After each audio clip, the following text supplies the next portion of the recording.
Having said that, we're going to move forward to our last panel discussion for today, for the day one of INFOCOM 2017. Please help me welcome our first panelist, Mr. Soumitro Ghosh, CEO, Helping Hands, former president and CEO of Wipro Infotech. And while he's taking his seat in the dais, let me introduce him to you. Mr. Soumitro Ghosh has been in the IT industry for over 35 years, has worked in Wipro for around 30 years until April 2017. His last role was the president and chief executive for Wipro Infotech for 4 years. Prior to that, he was SVP and chief executive of the BFSI division of Wipro Technologies, which was the largest global business unit of Wipro with a revenue of more than $2 billion. He has co-created the BFSI business of Wipro Technologies in 2001 and headed it for 5 years from 2008 to 2013.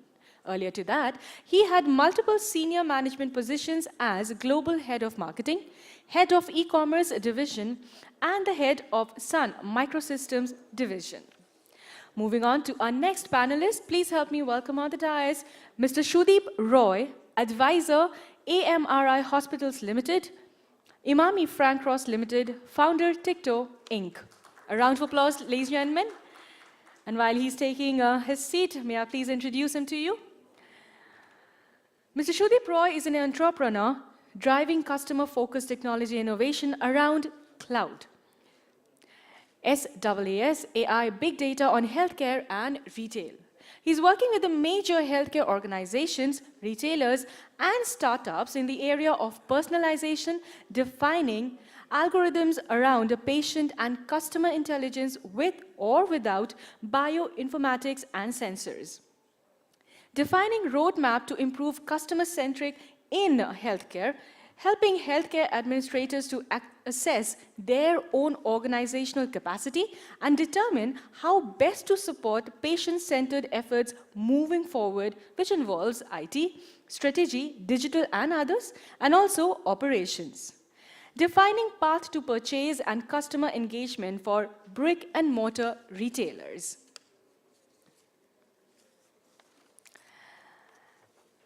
Please help me invite our next panelist, Mr. Vipul Anand, Group Chief Information Officer, Jindal Steel and Power Limited, on the dais, please. And let me take a few minutes to introduce him. He's a part of the core management team of the Jindal Steel and Power Limited and has taken active part in aligning IT strategies and with the business objectives with a focus to implement IT systems in a time-bound manner, within cost frameworks and with best utilization of the resources. He also holds a responsibility of business head for the IT arm of the group, Jindal Info Solutions Limited, which specializes in turnkey implementation of technology solutions for steel, mining, infrastructure, education, and financial business operations. He's a computer science engineering graduate with more than 25 years of strong industry experience in business and technology and is a highly successful technology leader, having led the IT function of leading organizations. And now please help me introduce to you the chairperson and moderator for this panel discussion, Mr. Arnab Basu, the technology consulting leader, PwC Private Limited. Sir, I would have to say just a few lines about you, as I'm sure the audience would love to hear it. And as I was saying, Mr. Basu is a partner in PwC, leading the technology consulting practice for PwC in India. He's also a part of the global technology leadership team for PwC and responsible for driving the transform methodology adoption within the PwC firms across the network. And as Mr. Basu requested, I'm just going to restrict myself to those 2 lines. Thank you so much. I would request you to kindly take the session forward, please. Thank you. Welcome.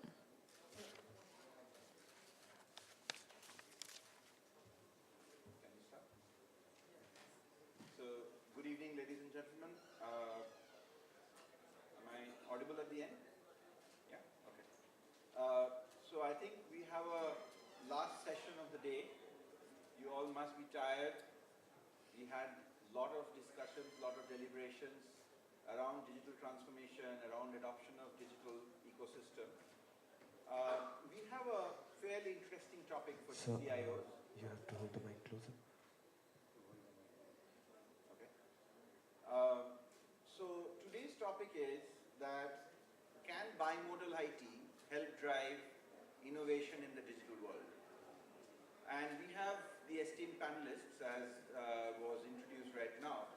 But I think what I'll do is I'll just set the context in terms of bimodal IT is not a very new concept. It has been there for about a couple of years now.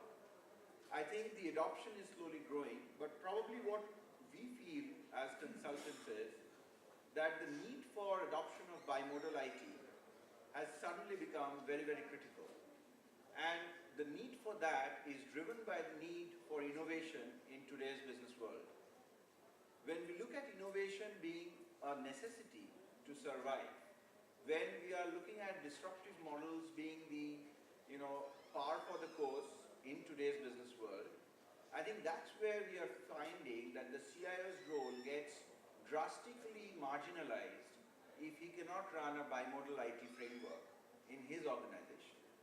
And what we could do is, the shift of moving from reliability to agility, the shift from moving from keeping the lights on to trying to innovate, the shift in terms of having clear ROIs for some projects which are running over 1 year, 2 years, to being able to say that, I don't know what the returns would be, but it will drive better customer experience, it will be, probably something which can drive new revenue streams, it can probably help my brand, and of course, it can be done very quickly so that we can fail fast. I think that's becoming the need of the hour. And that's where bimodal IT becomes very, very important. So with that, I would probably ask Soumitro, Mr. Ghosh, why don't you tell us your perspective of how you see bimodal IT developing in India and the global, and how you think the pros and cons weigh out? Sure. We don't have a very easy job. Keeping in mind it's almost 6:30 and we are keeping the people away from the evening program. So let me try and cover this really quick. Right? So bimodal IT, as he said, has been there for some time, but it is a very debated topic. And there are people who would love to... Normally I speak pretty loud. So there are two schools of thought as far as bimodal IT is concerned. There are people who believe in it and who would give their left arm and right arm for that. And there is a school of thought which is very much anti-bimodal. I think it's important to understand the pros and cons because then it will become very evident. See, bimodal IT, as we all know, is conceptually the entire set of enterprise applications can be broken up into two parts. One where the requirements are very clear and hence the application can be developed in a very predictable fashion. The other one is where the requirements are not very clear, it is all evolving, a whole lot of change, people want delivery to be really fast, etc., etc. Release management to be very fast. So there is a general theory that, hey listen, since the entire enterprise can be broken into two, there is a need of two separate focus areas. That is one. Second is, there is really no need to jump and make everything agile because certain applications don't need to be agile, right? And technically also, not all applications can be made agile because there are a whole lot of legacy applications which is very, very difficult to be moved to cloud. As we all know, Mode 2 is all about agile, it's all about cloud, it is all about DevOps. So some of the applications, technically it is not tenable, especially in the BFSI world which we talked about. There are a whole lot of legacy applications which are very, very difficult to be moved to the cloud. Thirdly, on an overall basis, there is the main backbone of any organization is heavily critical, right? For a bank, the core banking is very critical. For a manufacturing company, the SAP is very critical. And those applications ideally need to be very, very stable, right? They need to be very, very secure. So certain applications are preferred to be built. The delivery model for model 1, as we all know, is the traditional model of the waterfall model. However, there are a whole lot of negatives also. The first negative, which I was just in the conversation next to him, and it was being talked about a lot, in the digital world, the talent piece. Here, you are actually breaking up the IT organization into two parts. One is, which is working on all the sexy stuff, all the agile stuff, cloud stuff, DevOps stuff, etc. So people would love to work out there. Whereas there is another set of people who will be working on the relatively slow stuff, right? So talent management is an issue. Culture is an issue. Obviously, the fast fire, it is almost like a startup. And it is, the average age group may be 28 years, if not lower. So there's a different culture out there. That is one. The second is that, there is a general feeling that the slow stuff, right, or the traditional stuff, it will be the orphan child. It won't see enough budgets, it won't see enough recognition, and hence, it'll get neglected. Whereas the fact is, that is also important. It cannot be neglected because the backbone also needs to be re-engineered, it needs to be improved. And unless and until that is re-engineered, the overall digital transformation will not happen. The third drawback is really in terms of, are we achieving the overall goal? While we may make one part of the world really agile, but the other piece slows it down. You can be as fast as your slowest piece. So there is a general this one that, hey, listen, I may, launch a mobile app, a banking app. But unless and until that banking app can pick up the relevant data from the main core banking application, which may not be so agile, is the overall end result agile? So there are a lot of question marks too. However, keeping in mind that it is simply not possible for the entire enterprise to move to agile overnight, obviously the common sense approach in India as well as globally is that we will really segment the enterprise, choose the applications which really need to be agile, and focus on that from a delivery model as an agile delivery model. While the other piece, you keep working on it on a traditional basis and slowly move it to agile. Overall, my point of view is that neither of the two schools are right or wrong. My personal view is that it is a necessary step in this journey for it to eventually be completely agile.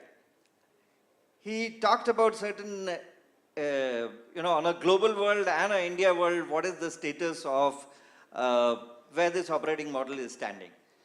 Let me take some global cases, right?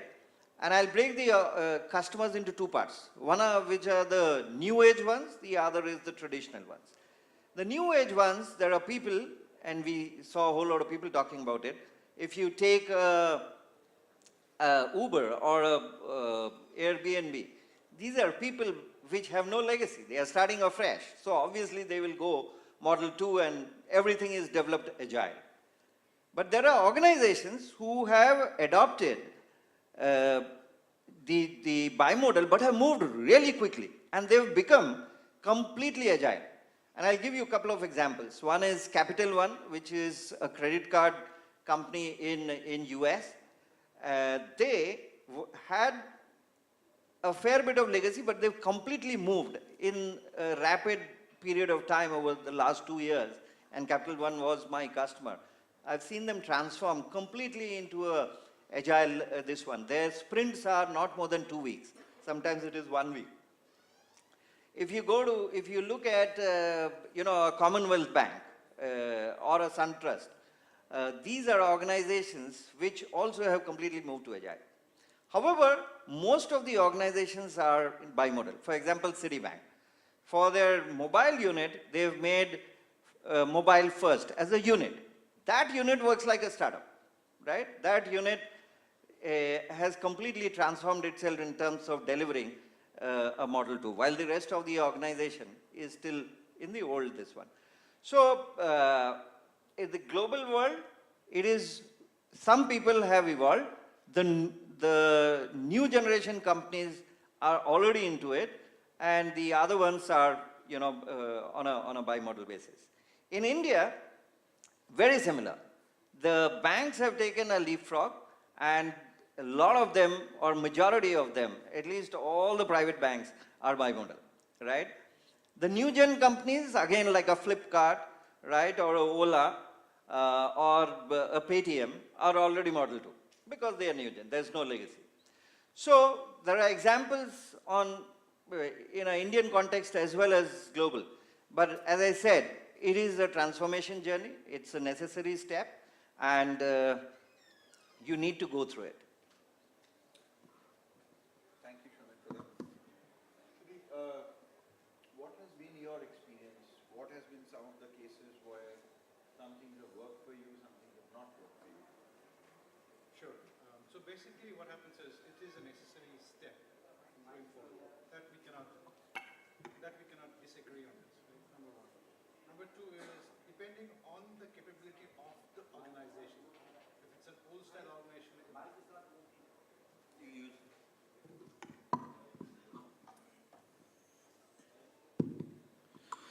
so two things. I mean, it's a necessary step anyway, Arnab. So number two is it's very much into the psyche of the organization. Right? If it's an old style organization, it's very difficult to change because you have to create teams that are very heavy on change, right? Heavy on disruption. They would like to try fast, develop fast, fail fast, right? Like the Facebook kind of ego kind of thing. They set the parameters so high that they fail fast, they create the difference and try to again rework on it. That company has to have the psyche. So what happens is you're creating a division among the people, or the HR systems has to be robust to create that kind of a division along with it. Otherwise it creates discontent among employees. Right? Number three, some of the applications, again it's very application centric. Some of the applications which are customer centric, customer focused, and you want to change it to touch your customer points, right? So what happens is you cannot do a bimodal. You have to intertwine between your old and the new. That way you can release some, see what the experience is, and release again, be into that whole system faster enough.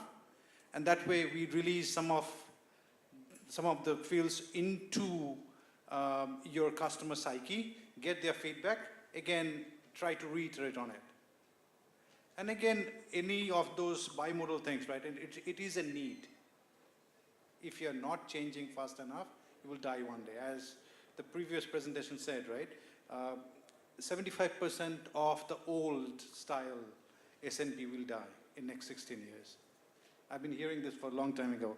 But again, what happens is if the change is evident, the organizations have to define what the change is. And one of the last things that I would like to evade on this is, it depends not only on the application, on the organization psyche, it will try on the projects that you take on. If it's a customer centric, you have to intertwine between a bimodal. And again, one size will never fit all. Or even if you call bimodal, two size will never fit all. So you have to have an intertwine between the two models. Again, that's all, from a generalized view of things.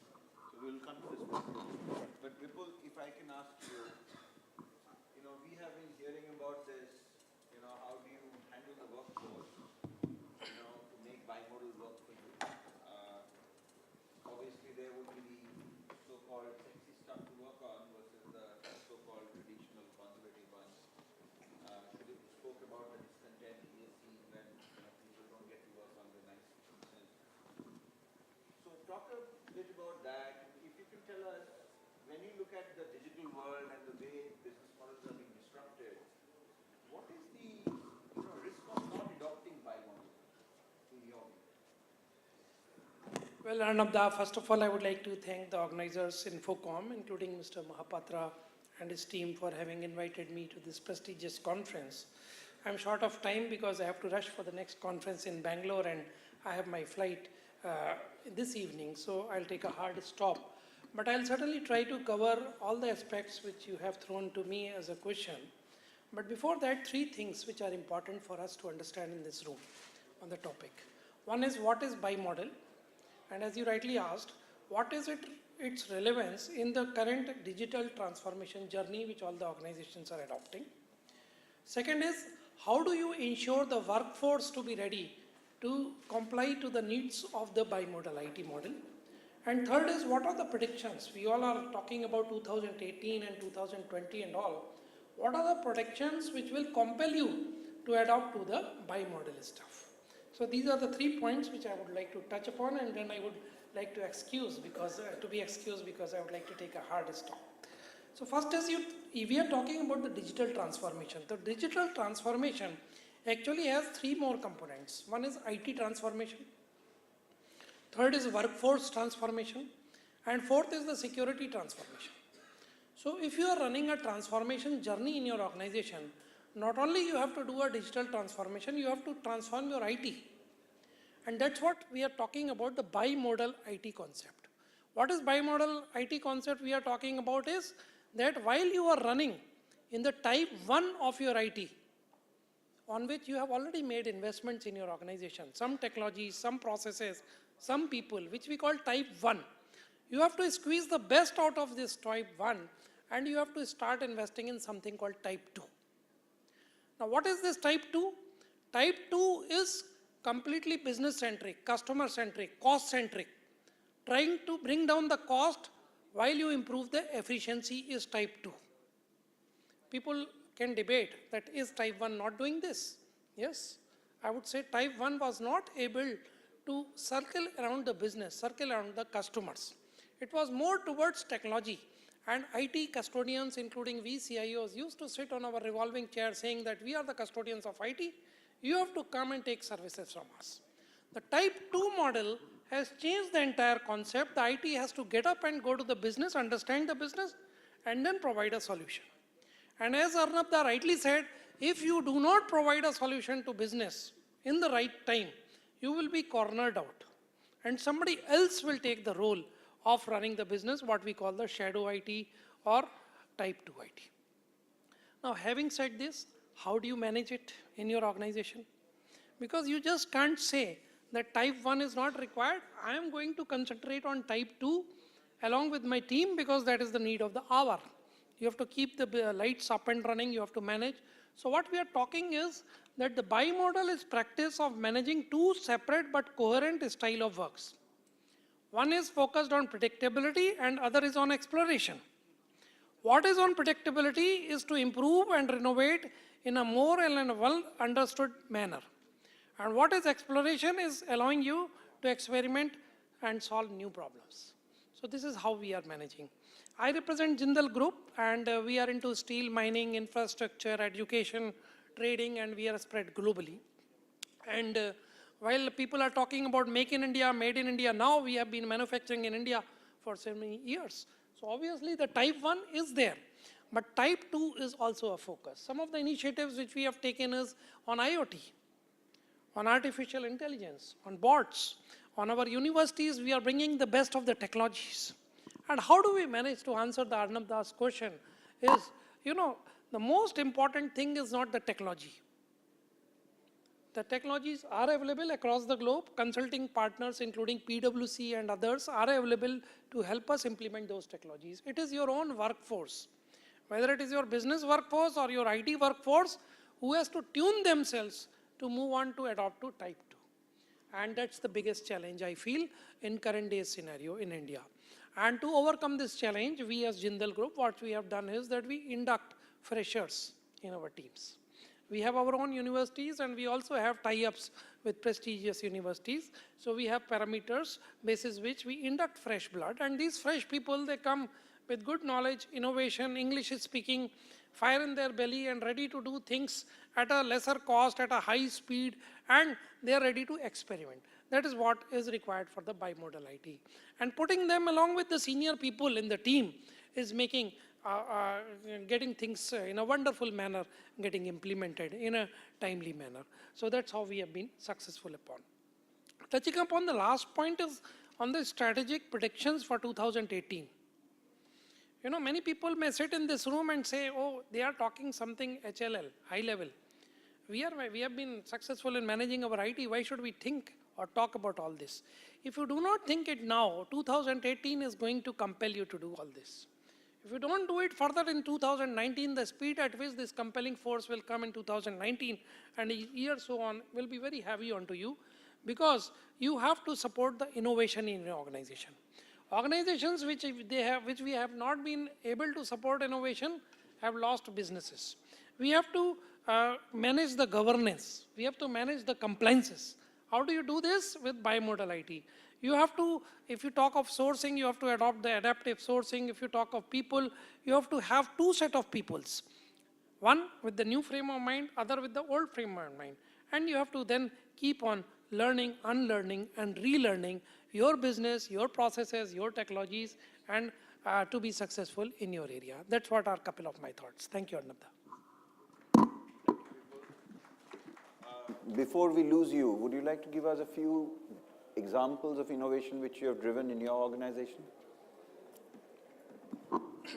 Yeah, there are many examples of innovation. The biggest one I would say is that we run SAP from the year 2005. And SAP also felt that we are one of their largest customer in the country, and we also felt that we are fairly squeezing all the processes and capabilities of SAP. And long-term partners were associated with our organization. But innovation which was brought by our team was, how do we centralize, optimize, and make common set of processes across the organizations? Because the organization had expanded exponentially over the years, so over the processes. So we were able to consolidate all our business processes onto the existing landscape of SAP, using our own team, where people were able to understand the technology, understand the processes, understand the people, bring them together, and here is a solution. This has brought immense, I must say, benefit to us to run our businesses in a better manner. Second innovation is that we have been investing in plants and machineries for ages. So talk of IoT, many of our manufacturing machines were throwing data at various stages, but we were not capturing that data. So the L1, L2, L3, L4 automation was not in place. By working in a collaborative manner with these OEMs, we were able to bring huge, and in fact we were published also by one of leading magazine in the country on IoT. We were on the cover page. And third and the important is that how do you learn, unlearn, and relearn? So we have created a separate division under, on IT itself we are quite large, we run our own IT company also. So we have created our own incubator, steel and power related, because those are our key businesses. So we feel that on the steel and the power domain, we have been able to bring up our own in-house capabilities, where our teams are capable to churn out better results using technologies. That's what we feel are some of the areas of innovation, and management has been quite positive. Our promoter is very technology savvy, and so is our entire governing body, and we feel motivated with such kind of management and group to reinvent the things which have already been done and to be successful. Thank you. Thank you. Thank you. If you can, Sure. take an excuse. Sure. Thank you. Soumitro, if I come back to you, and you've worked in BFSI for a very long time, can you give us some examples of how bimodal has, helped driving innovation in the BFSI segment, which Sure. probably traditional way of working wouldn't have given? Sure. So, I'll take, we work I'm not with Wipro anymore, but I keep saying that, you know, We at Wipro. we in Wipro. I've retired very, very recently, so pardon me if I keep saying as if I'm still with Wipro. So we used to work with a whole lot of financial service customers.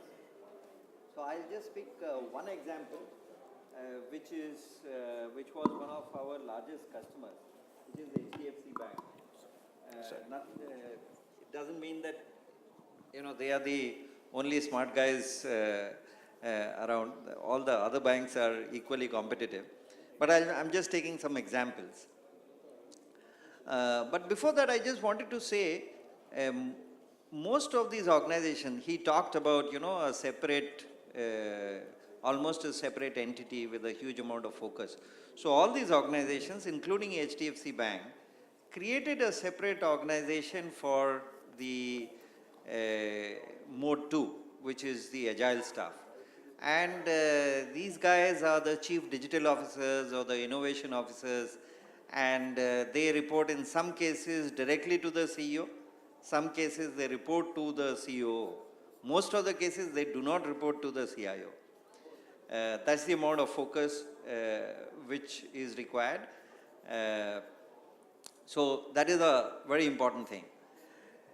So the examples which, you know, in HDFC Bank's case, and many of you will be aware with some of them you may not be aware. So this is the age of wallets. So HDFC was one of the earliest to come out with a wallet, which many of you must be familiar with, Chiller, right? That was their wallet. Subsequently, they came out with something called PayZapp, which also you must have heard of. In many of the organizations with which you want to make a payment, you use PayZapp, which is which runs on Bharat QR as a basic payment mechanism. So the wallets were the earliest ones. The second is instant loans. Again, you may have heard of this, that a guy digitally applies for a loan, and the loan is almost instantly approved. He fills up the entire form digitally. In 3 minutes flat, the loan is approved, and perhaps in 5 minutes flat, the money is already into the guy's account, if it is approved. So it is instant loan, right? That is the second. The third, which today if you visit HDFC site, you will see, and again this is something which a lot of people have come out with, but they were one of the earliest, is a bot, right? It is called EVA, and if you go to the site, EVA will pop up the moment you are there and say that, may I help you? So all queries, right, which are standard queries about any banking product or about your information specific to you, EVA helps you out, right? It's almost like assisted banking. The fourth is wallet banking. We all heard of, you know, internet banking, mobile banking. So they've launched the wallet banking also, the watch banking. I meant watch banking. So if you are having an Apple Watch, right, most of the banking transactions today can be done on the watch itself. The same thing is also offered on the other watches like Samsung smartwatch. So the watch banking is a fourth offering. The fifth one is called it's a smart hub meant specifically for the merchants. It is called DigiPOS, and it is one single POS terminal on which various types of payments can be done. Not only the typical credit card, debit card payments can be done, but you can make a UPI payment, you can make a Bharat QR payment, you can make a SMS payment, you can make a PayZapp payment. So the important part is that for the merchant, he has now one device through which he can use any type of payment mechanism. The other one is called Smart Buy. And this was frankly a surprise that many people, even a normal portal is not available today. This is something equivalent to, it is called, I forget the name in a airlines context globally. But here, smart buy means anything which you are buying, there is a smart way you can buy, which is the best deal. So suppose on the HDFC side, you go to the smart buy, this one, it is really a smart deal, and you want information about the best fare from place A to place B you are flying. For the same airline, right, so it is Jet Airways Calcutta to Bangalore, right, a fare is being given by, say, Make My Trip versus Clear Trip, right, versus some other portal.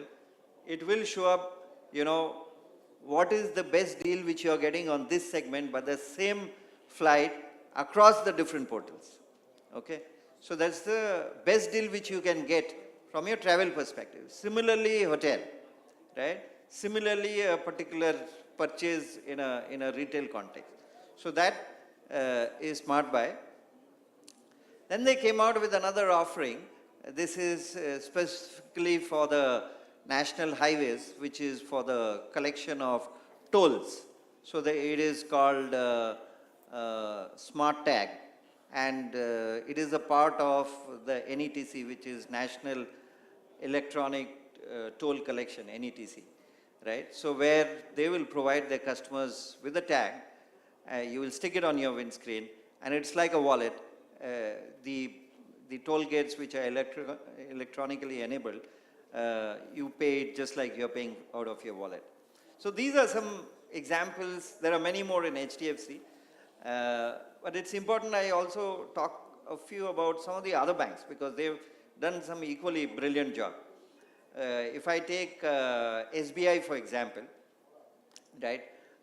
So they came out with the SBI Mingle, which is really, you can do all the financial transactions using Twitter or using Facebook. They are also, and I was just in a conference the other day, I met the gentleman who heads the innovation there, and there was a lot of talk on blockchain. So SBI is coming out with the POC, which is being delivered this month, using blockchain for structured contracts, smart contracts, and it is using blockchain for KYC, right? Those are some of the good things when I've seen in SBI. I'll try and give one example from these. If I take ICICI Bank, besides the wallet which they have called Pockets, they came out with something called Mera Mobile, right, which is actually meant for the people in the rural world, especially the farmers. And the farmers, they have use cases specifically for the farmers for doing the financial transactions.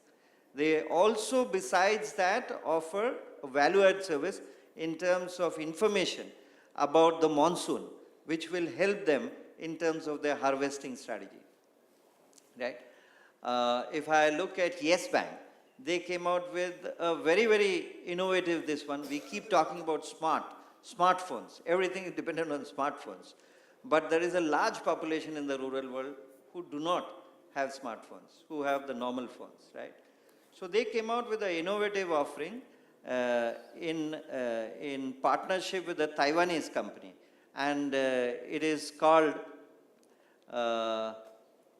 SimSay Pay. SimSay Pay is actually, since it's not a smartphone, it's a feature phone, there is a sleeve, it's a jacket which you insert on top of your SIM card, and that jacket has got sort of a SDK, and through that a normal feature phone guy can do banking transactions. So it is supposed to be a revolution, and it will really reach the masses, because obviously there is only a certain population which can afford smartphones. You take Axis Bank. Axis Bank is using blockchain for instant payments in an international context. So international money remittance using blockchain. If you take the example of Kotak, right? Kotak has something called Kotak Now, right? Where it is supposed to be a completely paperless, completely manual, completely no intervention manually in terms of account opening. So there is a digital form which comes, you just fill up, etc. And the account is opened in 5 minutes flat. There is a Kotak Pay also, which is very similar to what SBI came out with, which is doing banking transactions using Facebook and Twitter. On the other extreme, I'll take NBFC, like Bajaj Finance. So Bajaj Finance, interestingly, has created a digital avatar of the traditional Bajaj Finance, where it is a completely different entity, and everything is done in a highly digital fashion. And you can today get a commercial loan from Bajaj Finance direct, applying for a loan, giving all the necessary data, and in 7 minutes flat, the loan is issued to you. So these are all examples which is there, and I think the fintech world has played a very, very important role in assisting the IT organizations. So there is a slight bit of difference in the BFSI world. It is not just the internal IT organization which is working in a bimodal fashion, but the fintech companies are working along with those organizations on the model 2 part from a delivery perspective.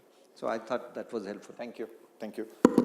Sudip, coming to you, you are from the healthcare sector.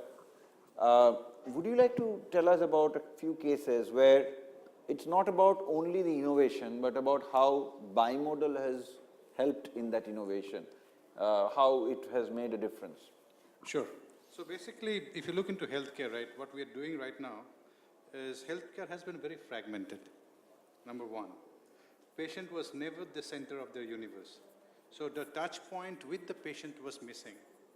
And what happens is, previously, if you see the tradition of India, and I come from the Western world, right? So the healthcare in the Western world and in India is totally different. Over here, people are still in bed with the prescriptions. Doctor would give them a prescription. When they come back after a few months or whatever, that data is lost. So data consistency, data recurrence, the whole treatment is lost, number one. Number three is management has been so much distracted with their regular, chores and everything.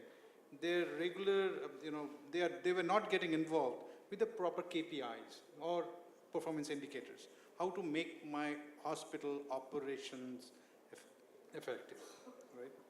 So we have thought through it, and of course, I represent AMRI. This year, we have taken a mix of bimodal. What we did is, we hired an external agency who brings in innovation.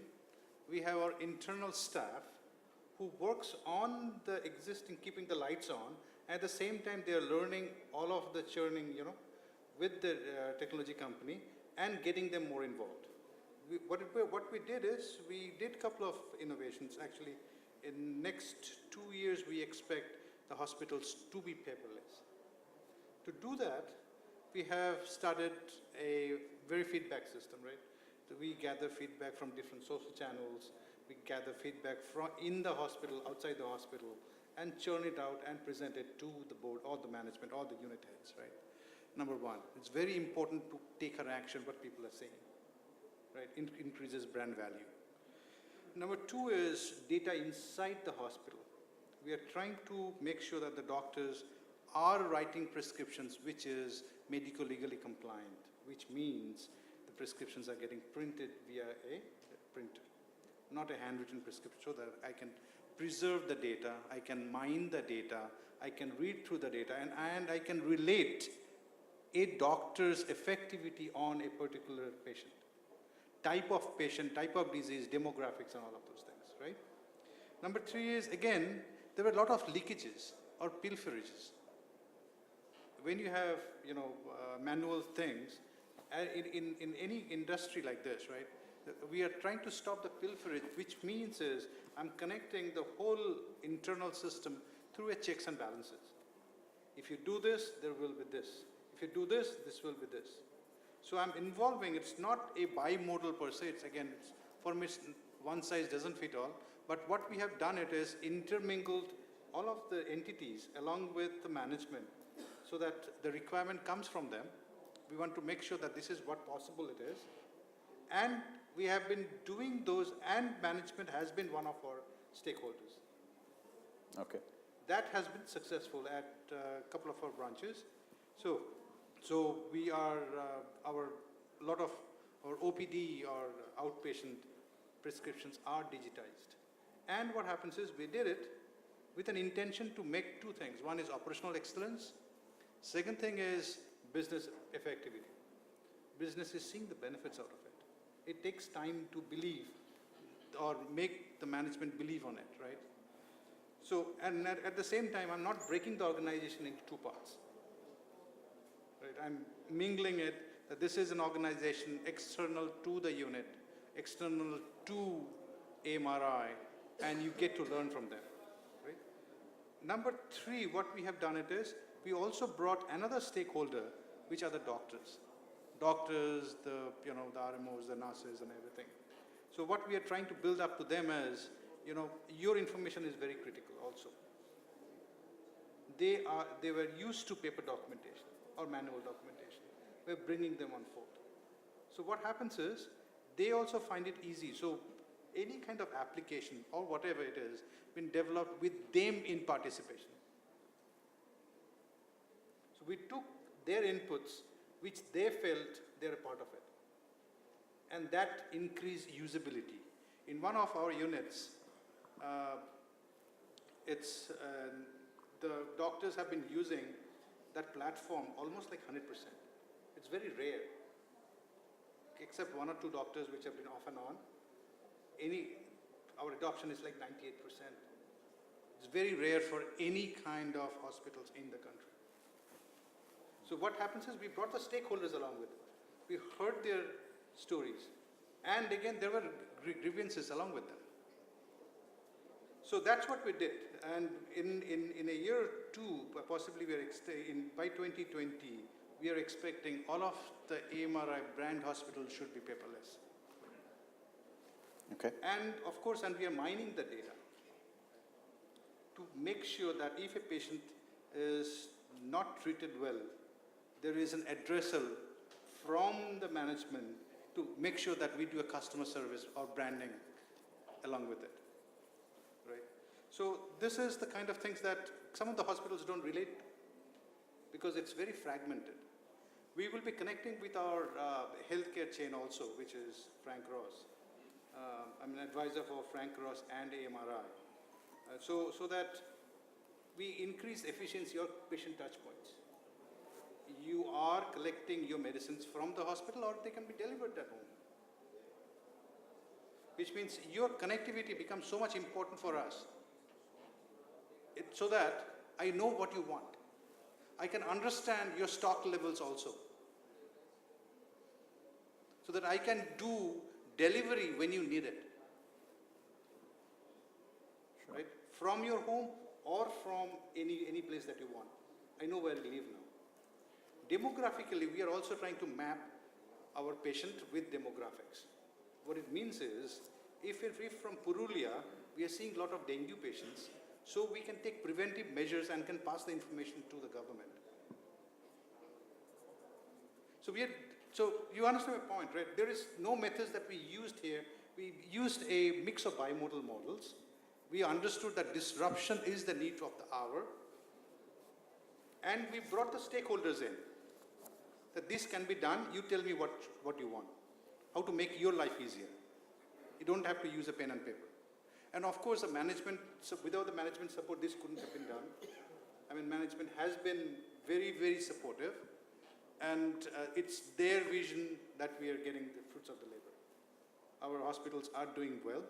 And we are seeing those, those additions to those increasing our top line and of course bottom line. We are reducing pilferage, we can track our conversions and all of those things. Number two is, from my experience, exact bimodal thing, what has worked with one of the largest retail organizations that we have worked with. Retail, they wanted to use magic mirrors. Anybody familiar with magic mirrors? So magic mirror and they wanted to understand from a customer viewpoint, how can I entice a customer to buy more? And what happened is, it's a technology of IoT and enticing a customer, which means cognitive analysis of a customer, buying behavior, which means buying affinity, customer affinity, brand affinity, and all of those other things, right?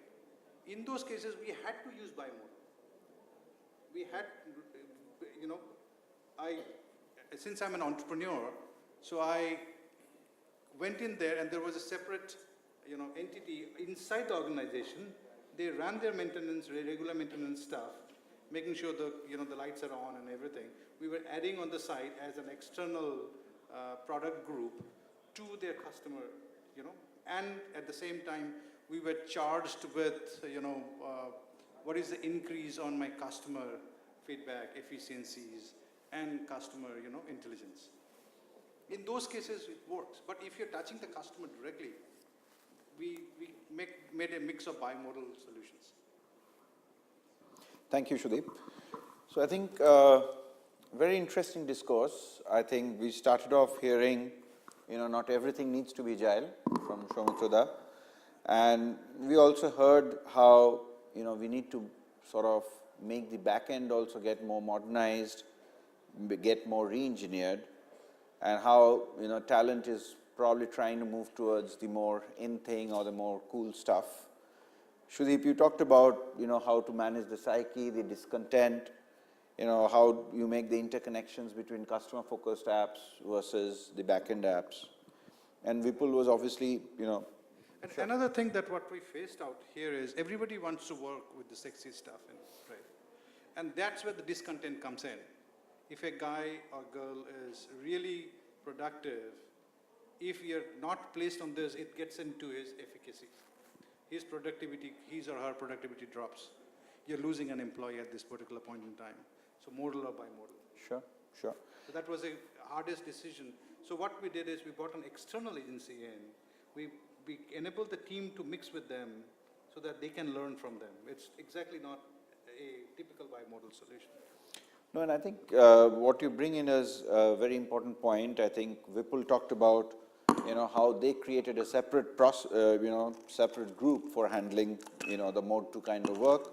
We heard about, some of the examples from the BFSI side around digital payments, around instant bank accounts and loans, around how do you use bots for regular banking usage, how do you look at, watch banking and other things.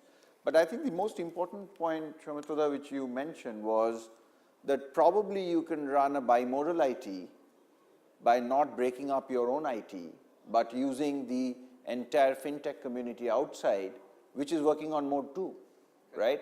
And if you can work on how to collaborate with the fintechs better, or how to collaborate with the health techs better, then you don't need to, in all cases, break up your group into 2 and have that discontent, but maybe have, a lot of the ideas coming in from there. And then, of course, we heard about some of the innovations from the health sector around, paperless, going paperless, how to make the prescriptions, medical legal compliant, and, how do you manage the stakeholder mapping and all that.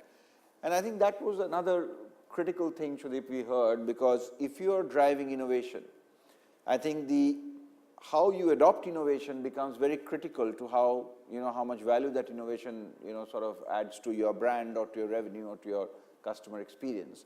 And in many cases, bimodal helps because bimodal allows you to work closely with the business, closely with the other stakeholders, rather than just working within your own group, right? And That's a good point, Orna. So what happens is we faced is a typical scenario where there are good business people, there are good IT people. And there are combinations of those also, right? So what happens is, and again, if the psyche of a typical IT is to maintain, you cannot get him, even though he's a good business people, you cannot get him to a bimodal, mode 2. So those kind of differentiation, again, an HR problem. Sure. And I think finally we also heard how, we could have cases like shadow IT being run if you're not moving to a bimodal work where business decides that, okay, I'm not getting enough support from IT, let me run my own IT unit within my own business. So those are some of the things which we heard from the eminent speakers. I would like to open it up for questions. We have another 5 minutes for questions, and then we will probably all move to the other room for the motivation session. Please. Can I just add to what he said? Based on the different customers and what has worked, not worked, there are, overall, I think the strategy which people are adopting to execute on a bimodal model successfully, there are 4 or 5 things which they are really doing. And that will be useful as a takeaway for the people out here. So one is, as we said, that, there are 2 horses. One is running fast, the other one is not perhaps running fast. So what is important is that one runs the overall organization in a very mature fashion, right? Both the horses are important, both the horses are relevant, right? And that message has to go from the senior management that, hey, listen, both these horses are important for me. So that, I think, is the maturity with which, it has to be articulated and the people need to receive it. The second is, you try and mitigate. At the outset, I talked about a whole lot of drawbacks of bimodal. You need to work on each one of those to mitigate. But perhaps the biggest risk, as he talked about, was the people part. How to have the people who are not working on the so-called sexy part to be motivated. So, there can be rotation, there can be reskilling, there can be various other types of recognition and rewards, but you need to ensure that the people on both the sides are motivated. Otherwise, everybody will be working only on one side, and you know which one it is. That's the second. The third is people have to apply a judgment that which of the applications need to be moved to Agile or need to be developed in Agile. Not everything needs to be Agile.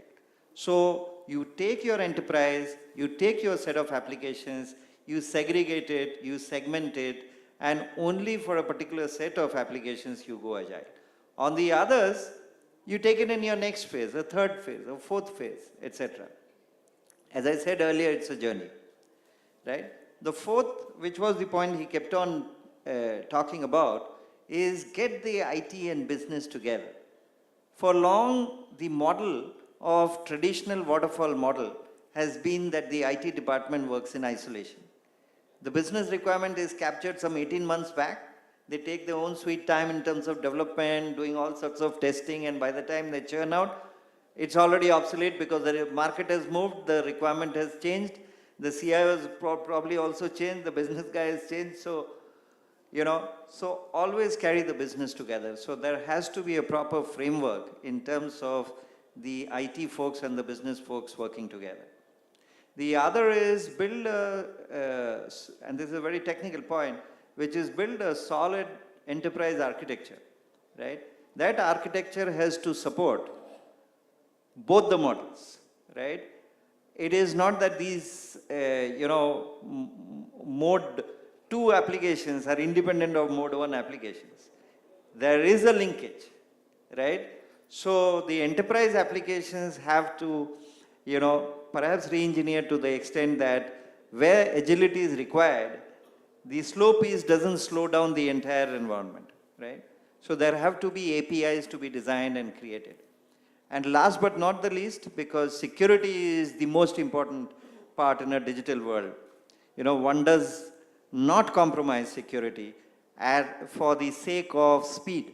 Very often in Agile, people will be tempted for the benefit of speed to compromise on security, which is the absolute no-no, right? So these are the 5 or 6 things which these organizations which I talked about are following in terms of making bimodal a success.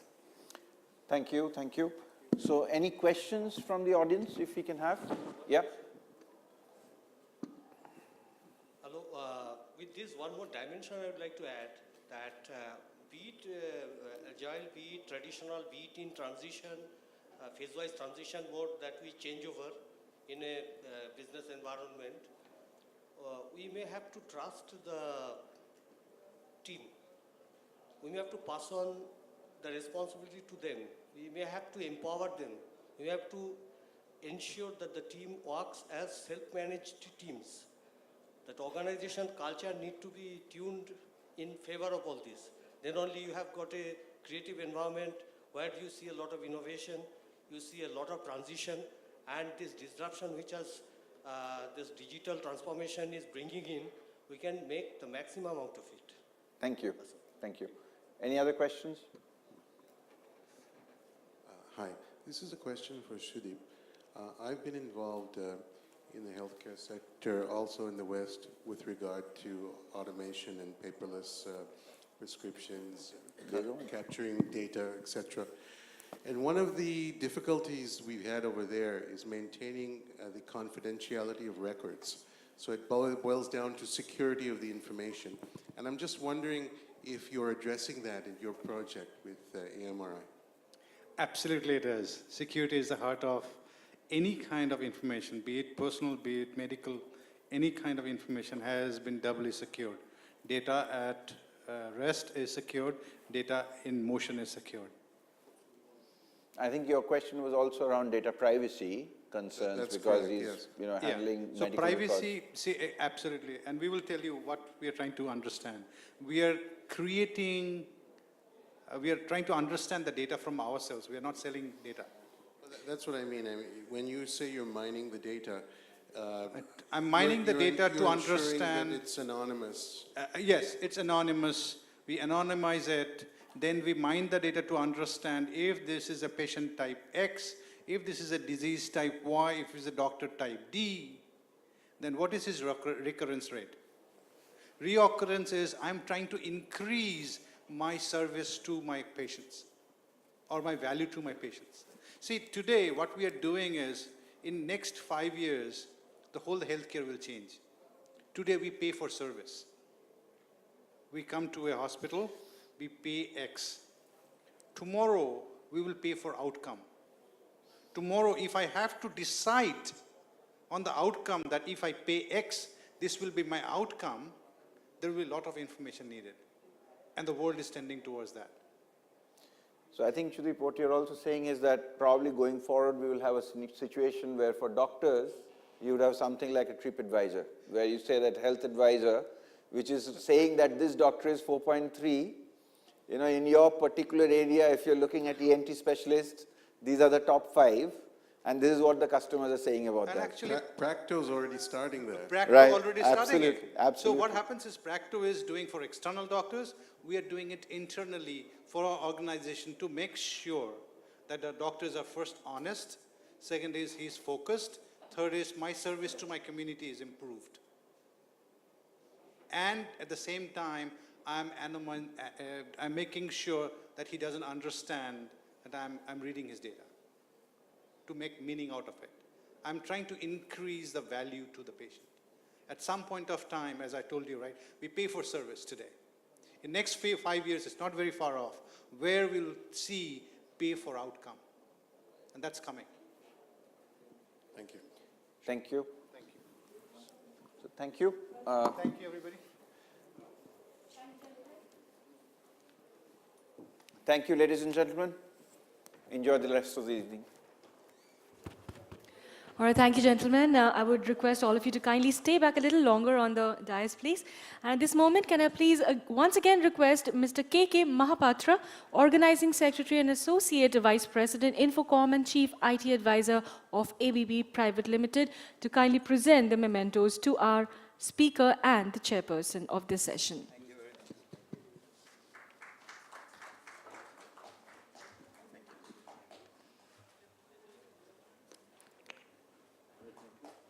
A louder round of applause would have served the purpose.